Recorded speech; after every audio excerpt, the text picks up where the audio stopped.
What's up? What's up? What's up? This is your boy Elder, and we'll be talking to you today. This is the Narrative Talk Back. Today, our topic is going to be our favorite Piston player, our very favorite Piston player. I'm just joking. It's going to be about Blake Griffin. It's going to be about Blake Griffin. What are our thoughts? What are our concerns about the man, Blake Griffin? Do we bench Blake? Do we release Blake? Do we try to trade Blake? Do we continue to play Blake and hope that he gets better? What are our options about Blake Griffin? So I just want to talk just a little bit about what you guys think about Blake Griffin. And also what you want you guys to do is check out the ticker down below. Make sure that you guys are either sharing about this and you sharing DPC or you sharing Detroit Pistons News Group. That's where we'll be streaming these lives. Also in the future, what I'll be doing is I have some great guests lined up, some Pistons fans from both of the groups. We have them lined up, and we'll be just talking just a little bit about Detroit Pistons basketball. Today, our focus is on what can we do? What will we do? What do you think they're planning to do with Blake Griffin? So the common idea is everybody saying is bench Blake Griffin. And I have no problem with benching Blake Griffin, but you bench Blake Griffin, automatically you lose value off of Blake Griffin. Not that he's so much valuable now, but there's no way that his value is going to go up whatsoever if you bring him off the bench, unless he plays miraculous off the bench. Then some people say release Blake Griffin. If you release Blake Griffin and you waive him, guess what? Nobody's going to pick Blake Griffin contract up.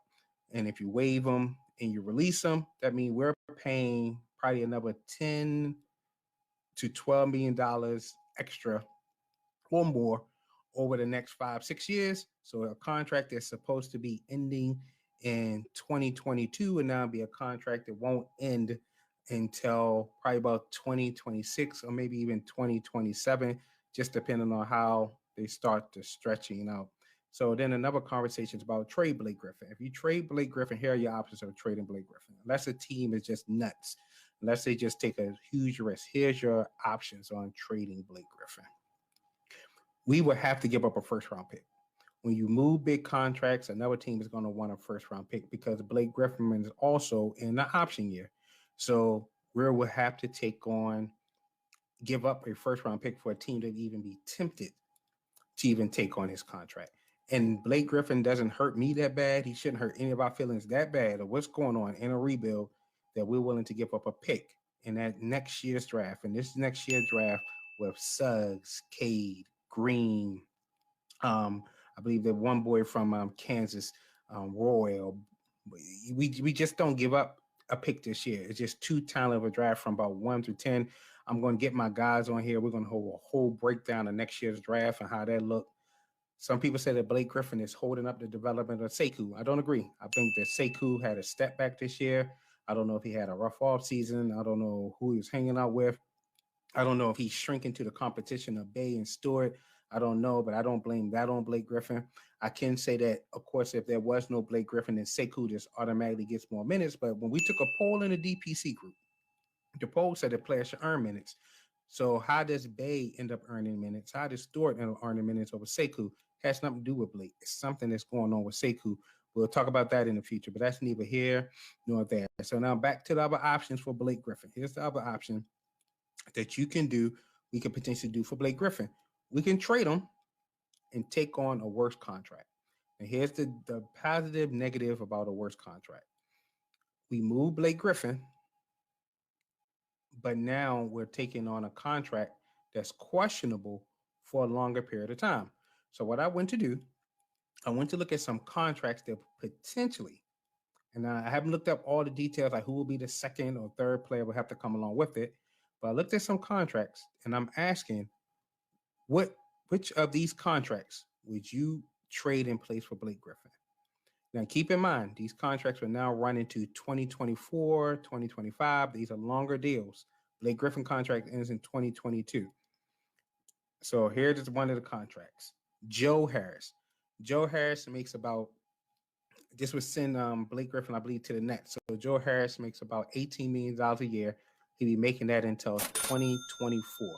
Would you take on Joe Harris until 2024, making $18 million a year, or would you rather keep Blake Griffin until 2022, and then we end up getting that money back? They will have to probably give us some other garbage and some second-round picks and some things like that to move things around.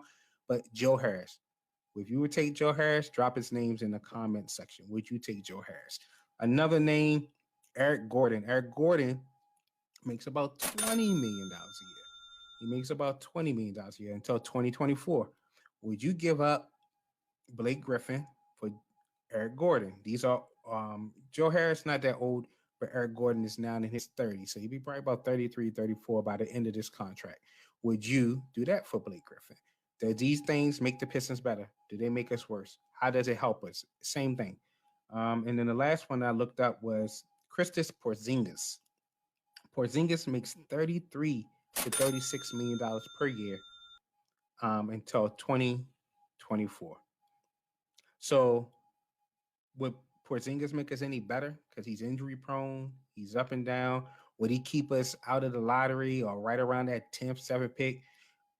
Or once again, do you just keep Blake Griffin? You ride the wave. So if we're in a rebuild, how does that hurt us? How does Blake Griffin really hurt us right now? It's just 1 year. I believe, in my opinion, in my humble opinion, the narrative about Blake Griffin is that he's hurting this team. I do not believe that Blake Griffin is hurting the team. I believe the team is already hurting. So I do not believe Blake Griffin is hurting the team. What I believe Blake Griffin does is, as a veteran, I believe that he helps some of the younger players. Once again, it's crazy to even think about it, but we're watching the games. Blake Griffin is still getting double teamed. And out of his double teams, he's still kicking out. Just the other night, I watched it. It was about 3 to 4 post ups in a row. He posts up, and who does he kick out to? He kicks out to Steve, and he misses like 3 threes in a row, 3 wide open threes in a row, because they're double teaming and they're cheating on Blake Griffin. I've seen him do the same thing for Fred Jackson twice last game. Took it in the post up, draw the double team, kick to Fred Jackson, Frank Jackson. I said Fred Jackson, Frank Jackson. These guys are missing open J's. He was doing the same thing with Killian. People said that Blake Griffin stunted Killian growth. Now we're saying that Killian is a project. So if he's a project, doesn't he need a guy who take the pressure off him off the ball, or you want a guy confidence to be shattered? So just some quick talking points, and I got a cool little mic. One mic. Give it a test run and see how this work out, see how I sound with you guys. But please, I want you to drop some stuff in the comments section. Tell me, what do you think we should do with Blake Griffin? Do we sign and release him and bite the bullet? Do we waive and stretch his contract and bite the bullet, and then we get rid of him? We free up the space. We free up a little bit of cash space, but now we're paying, once again, about $10 to $12 million until 2025, 2026.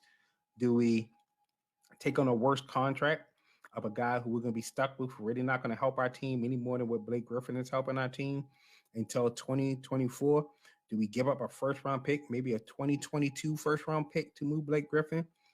Or do we just hold on to Blake Griffin, and then in 2022, we're getting about almost $40 million of cap space?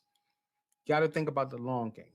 But I want to hear you guys' thoughts. I want to hear you guys' opinion, and I appreciate you guys checking out the narrative.